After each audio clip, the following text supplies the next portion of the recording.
우리 오늘 디모데후서 6번째 시간입니다.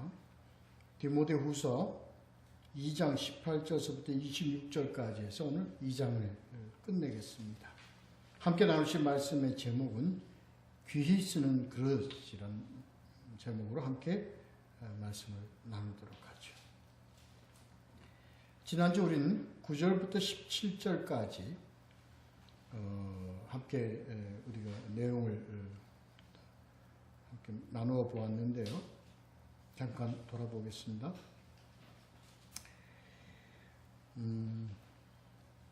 바울은 복음을 전하다가 복음으로 인한 죄가 아닌 세상 죄로 세상 사회법으로 적용받아서 감옥에 가게 되었죠. 그러나 바울은 이러한 감옥에 있는 자신의 어떤 그런 제약에도 불구하고 복음이 퍼져나가는 것에 대해서 바울은 그렇게 얘기를 하죠. 하나님의 말씀은 매이지 아니하니라. 이 복음은요, 이 복음이 가지고 있는 복음 속에 가지고 있는 것인데 그게 생명입니다. 이것은 세상이 이 복음이 갖고 있는 생명을 다루거나 또 가로막을 수가 없습니다. 그래서요, 사단이 복음을 막지 못합니다. 그래서 사단이 할 수 있는 짓은 뭐냐면 복음을 희석시켜버리는 역할을 하죠. 이게 그들의 전략입니다.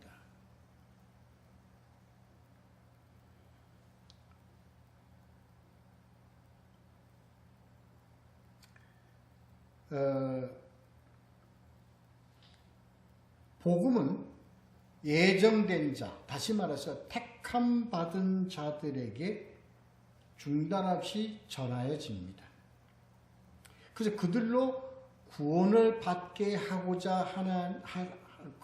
받고자 하는 하나님의 뜻은 머물지 않습니다. 중단되지 않습니다. 지속적으로 이어져 가고 더 확산되어 가고 이게 하나님이 하시는 일이시기 때문에 그렇습니다.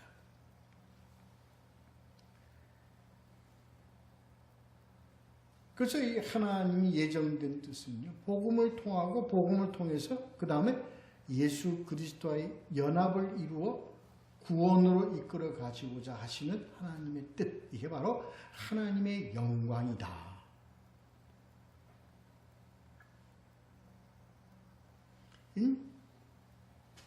이건 참 진실되다는 거야. 진실되다. 미쁘다. 이건 정말 진실되다.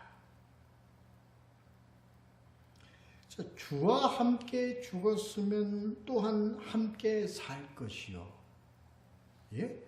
우리 주님께서 우리에게 주시는 길이에요. 예수 그리스도와 함께 죽고 예수 그리스도와 함께 산다. 이게 십자가의 진리입니다. 그리고 부활의 진리입니다. 이것을 우리 믿는 자들에게 그것을 제시하죠. 계시합니다. 그게 바로 뭐냐면 세례입니다.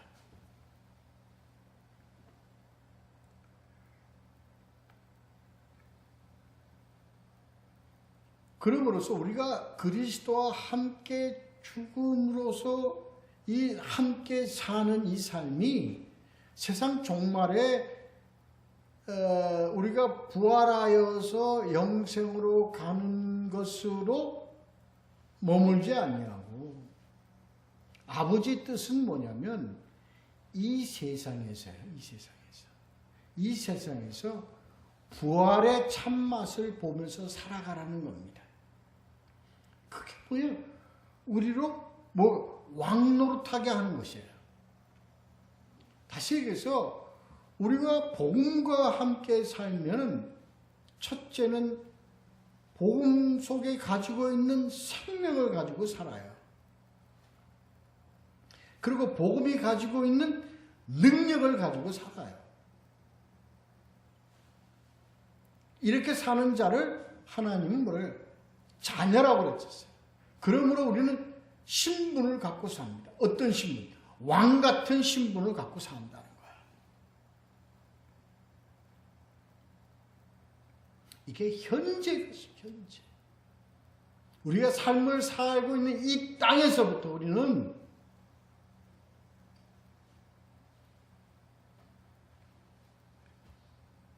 그리고 우리는 예수 그리스도와 우리 예수 그리스도를 우리가 시인하고 난 하나님의 자녀임을 우리가 선언하면서 삶을 살아가는 이건 참 대단히 중요한 겁니다.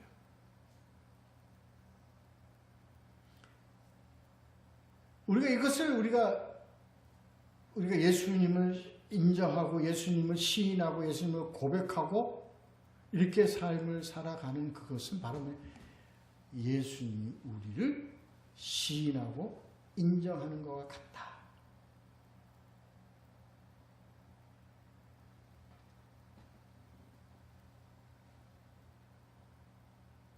그래서 이 진리로 살아가는데 이걸 희석시키고 속인단 말이에요. 거짓 것들이. 영주주의자들이. 율법주의자들이. 근데 중요하게 우리가 이 바울이 디모데에게 주의를 주는 것은 그들과 말다툼하지 말라는 겁니다. 이 속에는요, 그들이 말다툼, 서로 이러한 것을 통해서 그들을 피하라고 하는 얘기가 아니라 말다툼은 해당이 안 된다는 거예요. 왜 해당이 안 되냐면 여기는 미분자들이에요. 진실된 자들이에요. 저들은 처음서부터가 거짓입니다. 그러니까 진실과 거짓이 말다툼, 변론, 논쟁을 해봐야 논쟁이 될 수가 없는 거예요. 왜 여기는 진실 가지고 논쟁을 하려고 저기는 거짓 가지고 논쟁을 하려니 논쟁이 될 수가 없는 거죠. 그러니까 뭐밖에 안 돼요? 말다툼밖에 안 되는 겁니다. 아무 유익이 없습니다.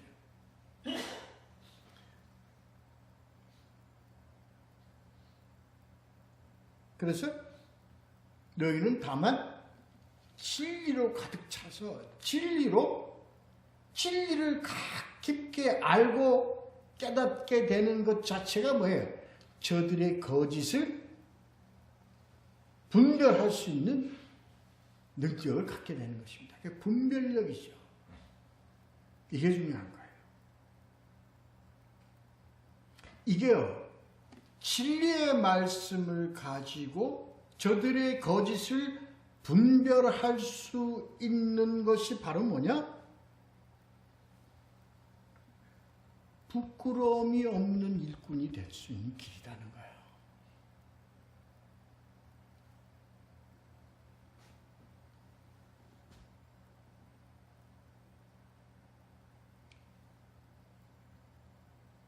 그래서 저들이 가지고 있는 그 악성 종양과 같은 그러한 것을 분별하고 대처하는 것. 이게 교회가 해야 될 일이다. 중요한 것을 우리가 지난주에 이렇게 나눠봤습니다. 그래서 이것을 오늘은 주님께서 뭐에 비유해서 지금 말씀을 오늘 전개시켜 나가시냐면 그릇이라는 그런 의미를 가지고 우리가 오늘 이 말씀을 더 강화시키는 그런 내용의 말씀입니다. 한번 본문을 보도록 하겠습니다. 먼저 18절, 19절. 진리에 관하여는 그들이 그릇되었도다. 부활이 이미 지나갔다 하므로 어떤 사람들의 믿음을 무너뜨리느니라. 그러나 하나님의 견고한 터는 섰으니 인침이 있어 일렀으되 주께서 자기 백성을 아신다 하며 또 주의 이름을 부르는 자마다 불의에서 떠날지어다 하였느니라. 이게요, 지금 뭘 의미하냐면 우리 개인에게도 하시는 말씀이지만 이게 지금 어디에 주어지는 말씀이에요? 교회에게 주어지는 말씀이에요. 그러니까 교회에서 지금 이렇게 되어가고 있는 것을 지금 바울이 그런 상황을 지금 설명을 하는 거예요. 그 교회 내에는 뭐가 있어요? 교회 안에서 교회 밖에 있는 것이 아니라 지금 교회 안에서 그렇다는 거예요. 교회 안에서 어떤 일이 벌어지고 있어요? 진리에 관하여는 그들이 그릇되었도다. 그 다음에 부활이 이미 지나갔다고 한다.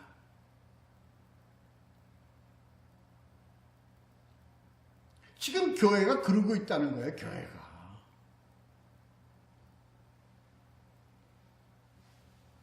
그래서 많은 사람들이 다 믿음을 무너뜨리고 있다.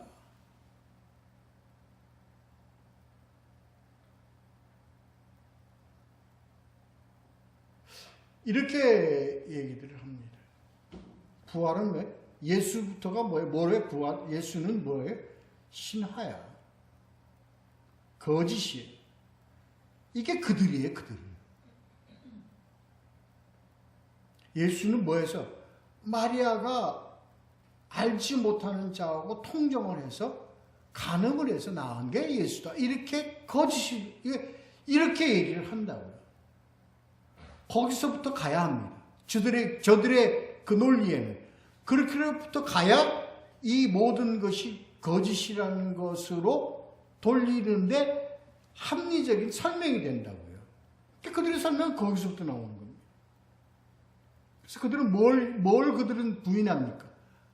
성령으로 잉태한 것부터가 저들은 그건 비논리적이요, 그건 신하요,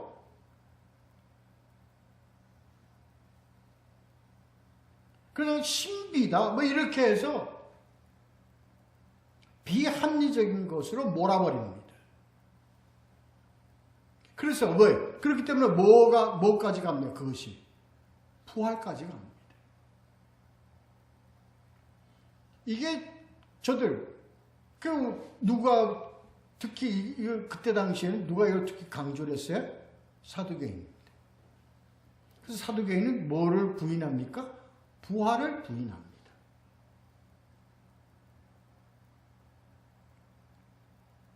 그들은요, 이것을 부인해야만, 죄송합니다. 이것을 부인해야만 합니다. 왜 부인해요? 저들이요, 이 세속하러 가는 자들이기 때문에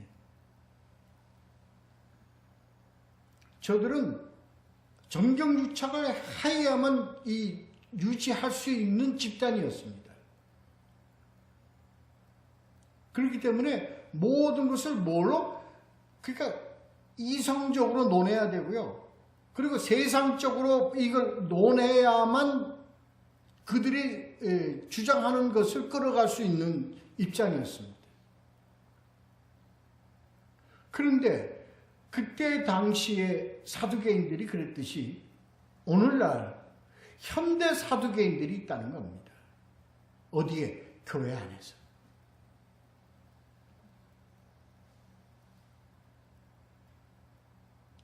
우리 지금 이 교회 안에 가장 문제가 되고 있는 게 뭐냐면요, 지금 교회 안에서 이러한 예수 그리스도의 탄생과 예수 그리스도의 부활을 자꾸 이성적으로 이걸 뭐예요? 이성적으로 몰아가. 이걸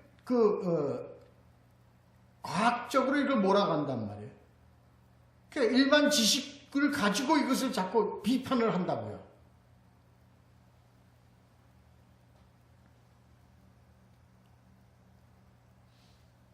그러니까 그걸 우리가 일반 상식에 비추어 이것을 자꾸 해석을 하고, 그러니까 이것을 대비하기 때문에 이것이 우리에게 어떻게 돼요? 그저 하나의 신화로밖에는, 상징으로밖에는 우리가 이해할 수가 없도록 그들은 유도를 한다고요. 현대 사두개인들이 가장 사두개인적인 그런 것을 가지고 있는 파가 어느 파입니까? 자유주의 신학파들입니다. 그러니까 저는 그렇게 얘기하고 싶습니다. 그들은 현대판 사두개인들이다.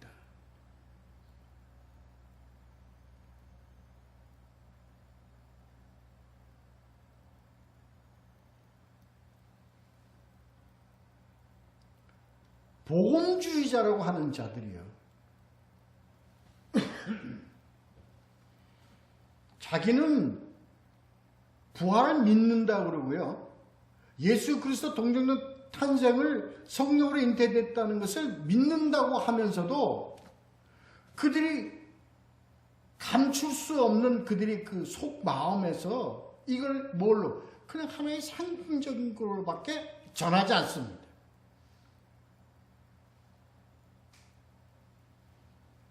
즉 오늘날 이 교회가요, 가장 아주 그 심각한 문제는 바로 이겁니다.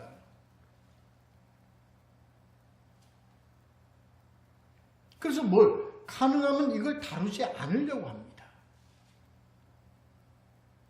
십자가 자체를 다루지 않으려고 그래요. 왜? 십자가를 다루게 되면 부활을 다루지 않을 수 없기 때문에 그래요. 그때 당시에 이 하나님의 말씀이 이루어지는 것을 두려워해서 유대인들이, 이 산헤드린 이 유대주의자들이 어떻게 했어요? 이들은 어떻게 자기를 부활을 시켜가지고 예수의 시체를 훔쳐려고, 그렇게까지 그들을 작당할 정도로 그들은 진리를 두려워했어요. 진리가 실체로 나타날 것을 두려워했다고요. 오늘날 기회 그렇습니다. 왜? 그들은 이걸 진리라고 설명할 수 있는 그들의 복음적 뒷받침이 안 돼 있기 때문에.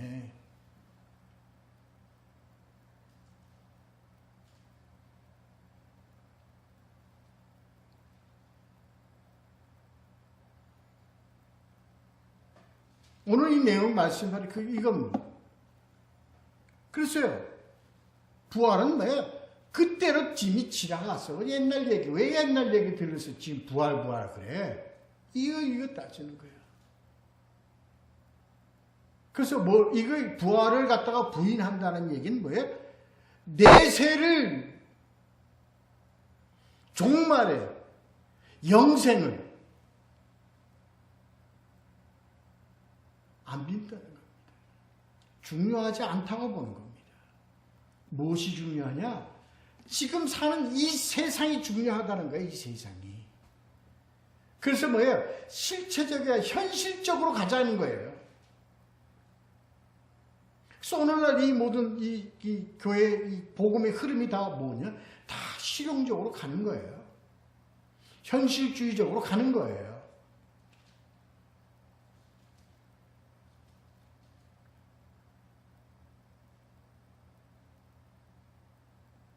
그래서 복음을 그 시대의 상황에 맞춰서 복음을 꾸며가는 거예요. 누가 하는 짓이에요? 사단이 하는 짓입니다. 아까 제가 처음 말씀드렸죠. 그들이 막을 방법이 없어요, 복음을. 그들은 이제 하는 작전이 뭐냐? 복음을 뭘로? 시석시켜버리는 겁니다.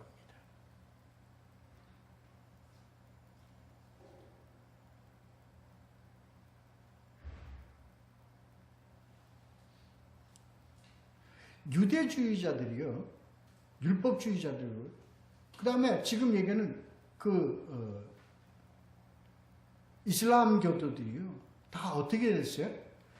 하나님이 주신 복음을 다 어떻게 해버렸어요? 자기의 것으로, 자기의 문화에 맞춰서 전부 다 희석시켜버렸습니다. 그 대표적인 게 바로 유대주의와 이슬람주의입니다.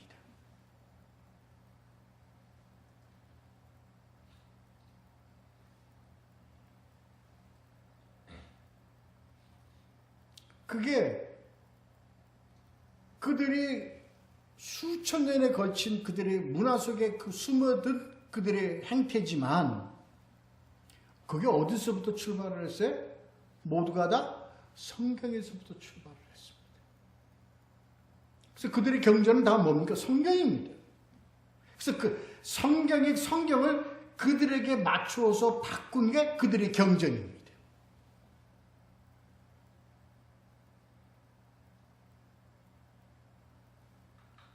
제가 왜 이렇게까지 얘기를 전개시키냐고요? 그게 뭐에서부터 나왔어요? 그게 어디서부터 나왔어요? 성전에서부터 나왔기 때문에 그렇습니다. 오늘날 어디에 나왔어요? 교회에서부터 그게 나오기 때문에 그렇습니다.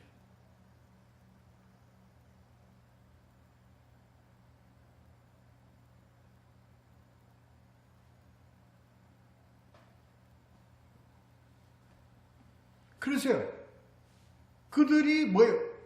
그것을 희석시켜, 현실주의적이요, 합리주의적으로 그걸 전부 다 희석시켜버렸기 때문에 결론은 어떻게 됐어요? 믿으려고 하는 초등학문에 머물러 있는 자들, 믿음을 좀 신실하게 갖고자 하는 그들의 믿음을 다 어떻게 해버렸어요? 무너뜨려 버렸다 이거예요. 나와서 뒤에 믿음을 무너뜨리는 거예요.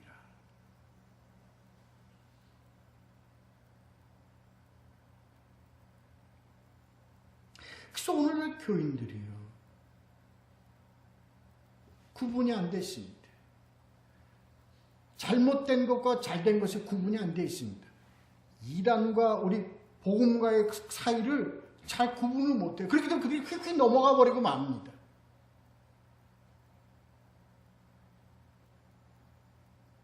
그렇지 않습니까? 모든 이단들이 어디서 나왔어요? 어디 딴 책에서 나왔습니까? 아닙니다. 모든 이단들이 다 어디서 나왔어요? 성경에서 다 나왔습니다.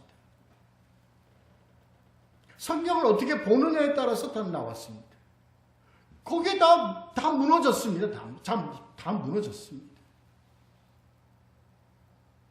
이단들의 가장 큰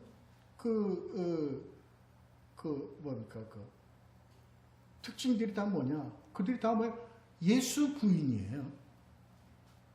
그들이 다 뭘 부인하냐? 부활 부인입니다. 그리고 부활을 인정하다 할지라도 그 부활은 뭐예요? 육의 부활은 없고 영의 부활만 있다. 영지주의자들. 그렇게 전개되어지는 겁니다.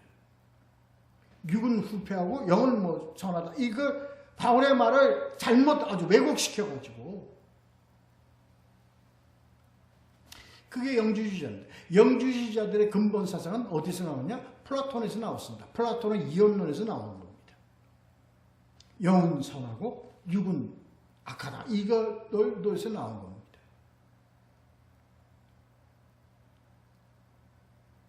그들의 이성, 그들의 철학, 그들의 이성이 아주 100% 딱 들어맞게끔. 그래서요, 영지주의자들에 속한 우리 이단들이, 제가 말씀드려요. 오치만리, 위틀리시, 우리나라의 김기동, 이런 쪽의 모든 이단들은요, 전부 다 영적으로 해석을 해서, 영적으로 굉장히 아주 논리화가 되어 있습니다. 그래서 열이면 열, 백이면 다 그쪽에 빠져들어가기가 아주, 이지웨이, 아주 쉽습니다.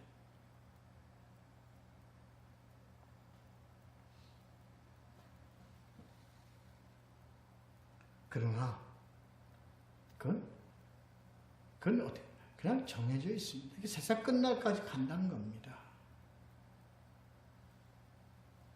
다 망하게 교회가. 교회 끝장날게요. 그런데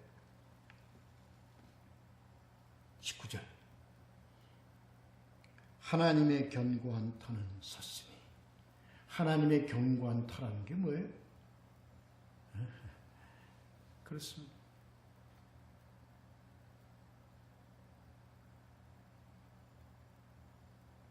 반석 위에 세운 교회가 하나님 그렇잖아요. 이게 교회 터입니다. 교회 터. 반석 위에. 반석은 뭐가 반석이에요? 예수가 반석이에요. 예수가 반석이란 말은 뭐가 반석이에요? 탁탁 나오잖아요. 예수가 반석이고 예수이신 말씀이 반석이에요. 그러니까 양분된다. 예, 양분된다. 예수님이 말씀하신 거예요. 그 예수님 뭐래요? 모래 위에 지은 집은 허물어지고 뭐예요? 반석 위에 지어지면 견고히 서간다. 이게 말씀이 여기 나오는 거예요. 나오는 거예요.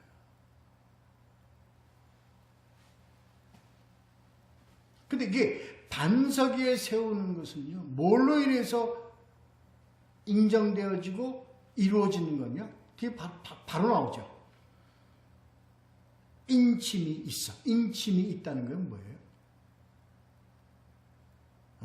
뭐예요, 여기에서? 그럼 성령이 함께하십니다.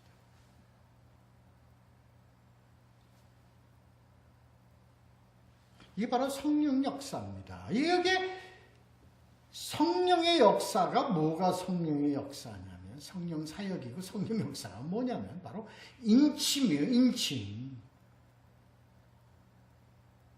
뭘 인침이에요? 뭐의 인침이에요? 복음의 교회가 쓸 수 있도록 하는 인침이에요. 그게 성령 역사라니까. 그게 성령 사역이라니까요.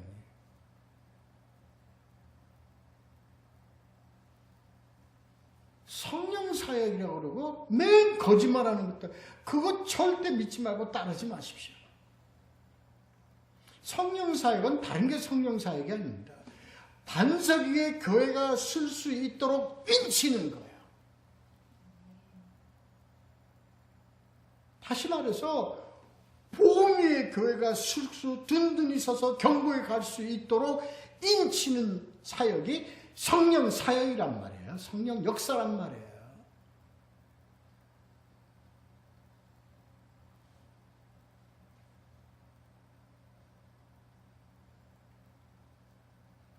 그래서 복음 위에 서 있는 교회에서 교회로서의 삶을 살아가는 자들을 뭐라고 그래?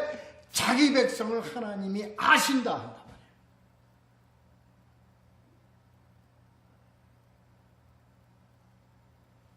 그런 백성은 나 아니요 해도 너는 내 백성이다.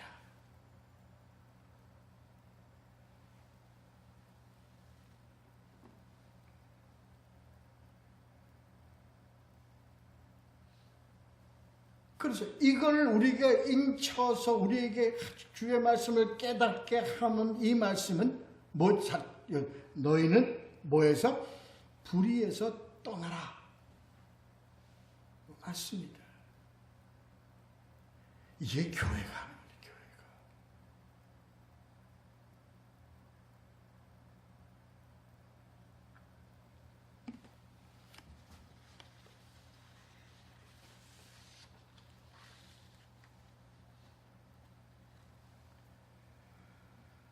그래요. 넘어져요. 넘어지는 자가 있어요. 넘어가는 자가 있어요. 없을 수가 없습니다. 그러나 교회가 무너지지 않습니다. 왜냐고요? 하나님이 교회를 든든히 세워갈 수 있는 기초의 터를 뭘 통해서? 복음을 통해서 이루어 가시기 때문에 그렇습니다.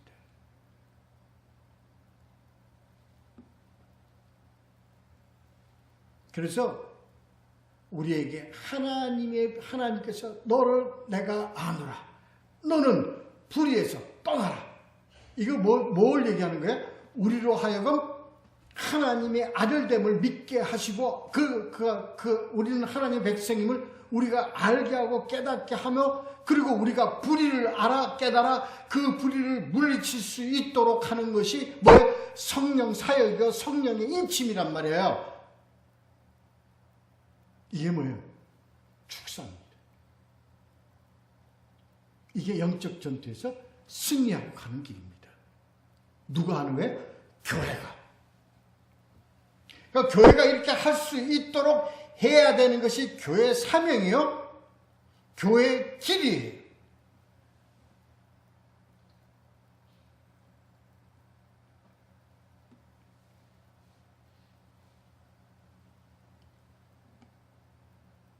아까 얘기한 부활은 성경에 고린도전서 15장에 나와 있는 부활은 뭐예요? 영의 부활뿐만 아니라 분명히 우리 육의 부활까지 함께 한다는 것을 우리로 믿게 하고 확신하게 하고 가는 겁니다. 고린도전서 15장 44절에 육의 몸으로 심고 신령한 몸으로 다시 살아나라니. 그렇습니다. 우리가 우리의 몸을 성전으로 하나님께 드림으로 우리가 죽었으나 우리는 다시 신령한 몸으로 다시 살아나는 이 말씀의 진리가, 이 진리를 알고 깨닫음으로 부활은 지나갔다고 하는 이단 거짓 것들을 어떻게 물리쳐라. 이렇게 하도록 사명을 가지고 이 일을 이루어가는 것이 바로 교회의 사명이요 교회의 직분입니다. 20절 22절 큰 집에는 금그릇과 은그릇뿐만 아니라 나무그릇과 질그릇도 있어 귀하게 쓰는 것도 있고 천하게 쓰는 것도 있나니 그러므로 누구든지 이런 것에서 자기를 깨끗하게 하면 귀 쓰는 그릇이 되어 거룩하고 주인이 쓰심에 합당하여 모든 선한 일에 준비함이 되리라.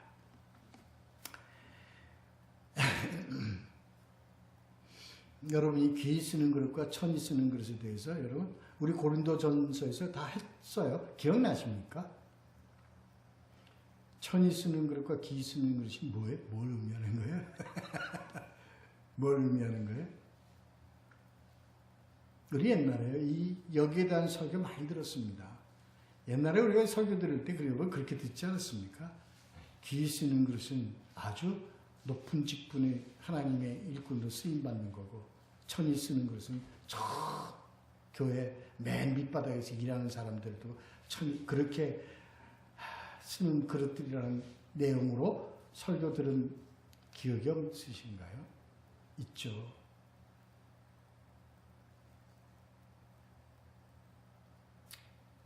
단언코 얘기합니다. 그렇게 들은 여러분의 귀를, 우리들의 귀를 깨끗이 청소합시다. 아니에요. 여기서요, 여러 가지 그릇이 있어요. 여러 가지 모양의 그릇이 있습니다. 금그릇도 있고, 은그릇도 있고, 질그릇도 있고, 이렇게 여러 가지 그릇이 있어요. 그런 그릇들이 다양한 교회 안에서의 그런 구성원들이 있지만 두 가지가 남는 거예요. 하나님은 금그릇과 은그릇과 질그릇, 나무그릇과 그렇게 구분하는 것은 하나님의 구분법이 아니에요. 하나님의 구분법은 뭐냐? 천하게 귀하게 쓰는 그릇과 천하게 쓰는 그릇입니다. 두 가지입니다.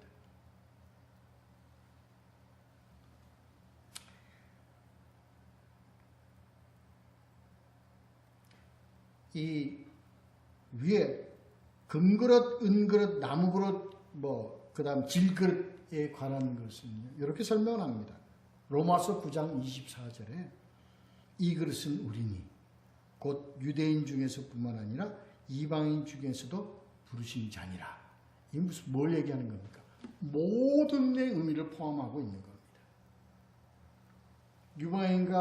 유대인과 이방인 모두가 다 예수 그리스도 믿음으로 우리는 다 하나님의 그릇이에요. 그러니까 그런 그릇들이 어디에 있어요? 큰 집. 큰 집은 뭘 얘기하는 겁니까? 교회를 얘기하는 겁니다. 그 우리들이 구분법이고 하나님의 구분법은 뭐예요? 귀하게 쓰는 그릇과 천하게 쓰는 그릇 두 가지로 나누는 겁니다.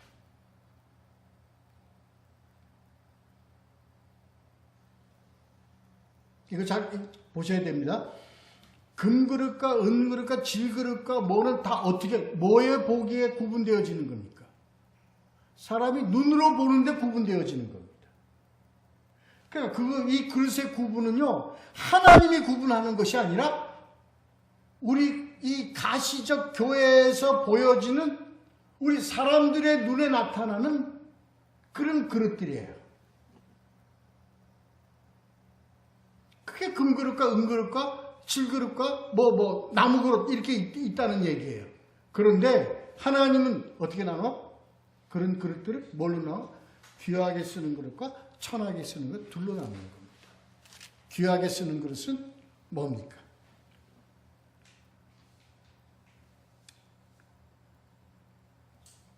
로마서 9장 21절부터 24절의 본문 말씀을 보시면 지금 좀 여러분 보시면서 눈으로 따라와 주시기 바랍니다. 로마서 9장 21절부터 24절.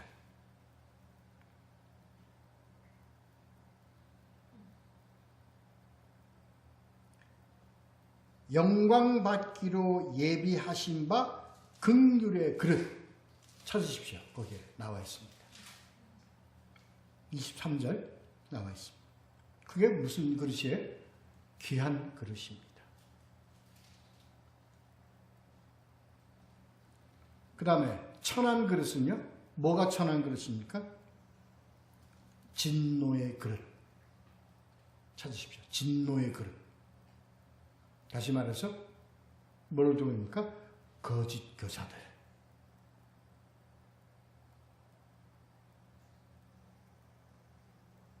그러면요, 뭐가 귀한 그릇입니까? 예수 믿고 예수 그리스도 안에서 자신을 죽고 예수 그리스도와 함께 삶으로 하나님의 백성으로서 인도함을 받는 자들은 바로 귀한 그릇입니다. 천한 그릇은요, 거짓 것들입니다.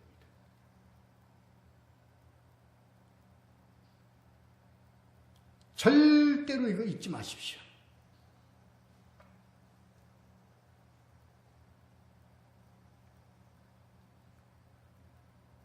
그래서요, 귀한 것으로서 쓰임 받으려고 하면, 귀한 그릇으로서 쓰임 받으려고 하면 딱 정해져 있어요. 어떻게 해요? 자기를 깨끗하게 하면. 이 어디에 나오는 말씀 같아요? 마태복음 5장 8절이에요? 10절이에요? 마태복음 5장 8절. 뭐냐? 마음이 청결한 자.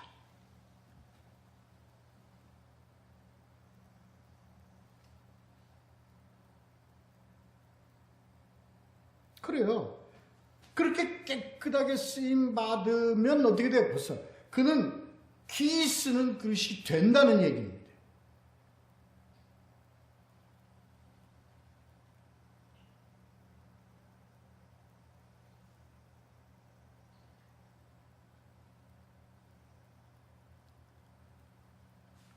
그래서 뭐예요? 참 우리가 귀 쓰임 받는 것은요, 복음을 바라고 복음을 통해서 내가 그리스도와 함께 사는 고백으로 삶을 살아가는 자들은요, 이들은 벌써 귀 쓰는 그리스도 하나님이 인정하시고 그들을 인도하신다고요.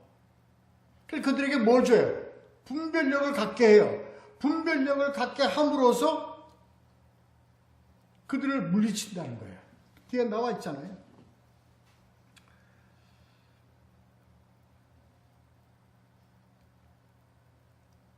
거짓 교사들의 가르침을 배척하고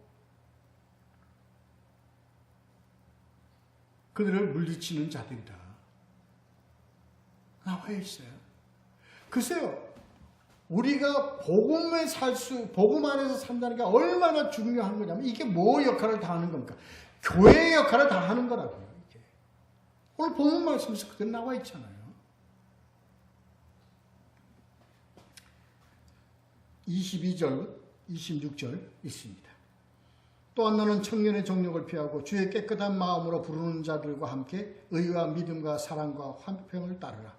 어리석고 무식한 변론을 버리라. 이에서 다툼이 나는 줄 압니다. 주의 종은 마땅히 다투지 아니하고 모든 사람에 대하여 온유하며 가르치기를 잘하며 참으며 거역하는 자를 온유함으로 훈계할지니 혹 하나님이 그들을 회개함을 주사 진리를 알게 하실까 하며 그들로 깨어 마귀의 올무에서 벗어나 하나님께 사로잡힌 바 되어 그 뜻을 따르게 하실까 함이라.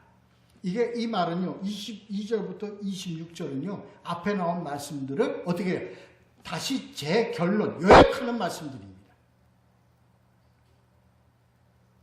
1절부터 21절까지의 말씀을 다 어떻게 다시 요약하는 거예요. 그 요약하는 것에 우리가 여태까지 우리가 말씀 나온 것이 다 뭐예요? 첫째는 뭐예요? 무식한 변론을 벌이는 거예요. 앞에 우리 했죠. 14절인가 다투지 말라는 거예요. 그건 다툴 만한 가치가 없는 거예요. 다투지 말어. 논쟁하지 마라. 변론하지 마라. 왜? 거짓하고는 변론하지 마라.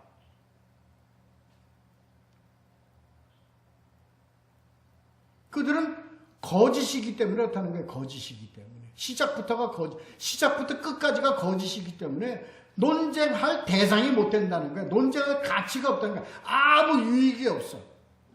하지 말라는 겁니다. 그러기 위해서 뭐가 필요해요?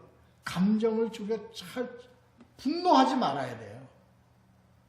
그래서 앞에 뭐부터 시작하냐면 청년의 정욕을 피하고 라고 되어 있습니다.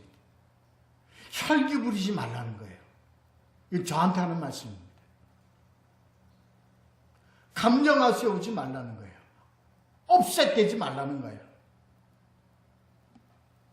그럴 위험성이 많습니다. 나이 늙은 저도 이 감정이 먼저 앞서잖아요. 혈기가 먼저 앞서요. 마음속으로는요, 이런 거짓 것들은요, 어떻게, 그냥 철퇴를 가지고요, 다 그냥 요절을 내고 싶어요. 그러지 말라는 거예요.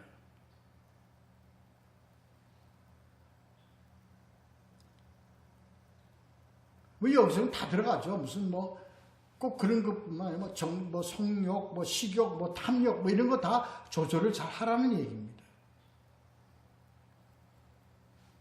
그래서 중요한 거, 너희 깨끗한, 청결한 마음을 가지고 있는 자들. 이게 뭐야? 자기를 비워 예수에게로 나아가고자 하는 자들이에요. 그런 자들과 뭘 하래요? 예수 그리스도와 그리고 복음을 통한 믿음과 이웃과의 관계 속에서 사랑을 어떻게 하라? 행하라, 나누라 이 얘기입니다. 다 했던 거야 앞에서. 우리가 다 앞에서 다 했던 겁니다. 그런 거 요약하는 겁니다 지금. 그리고 왜? 무식한 변론을 펴라. 그건 무식한 변론. 다투지 말라 그러더라고. 다툴 대상이 아니다. 어떻게 알아? 그 다음에 온유함을. 뭘 온유함?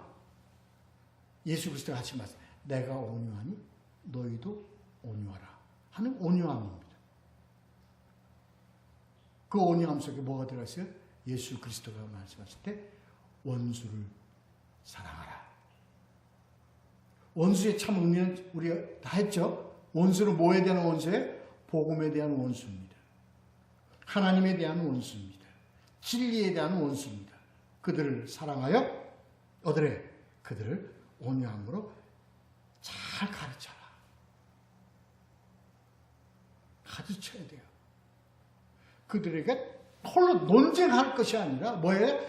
가르쳐야 돼요.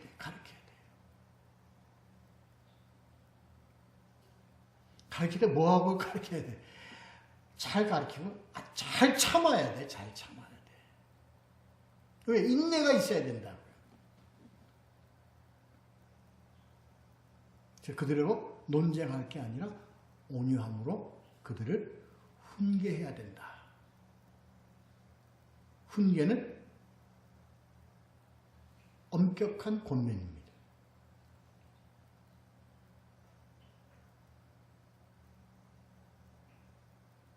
그러면 하나님은 혹이나 그들에게 회개를 하여 진리를 알고 깨달아 회개 하나님께 돌아올 수 있을까 하는 기대와 그런 바람을 가지고 그렇게 해야 된다는 거예요. 이게 하나님 아버지의 뜻입니다.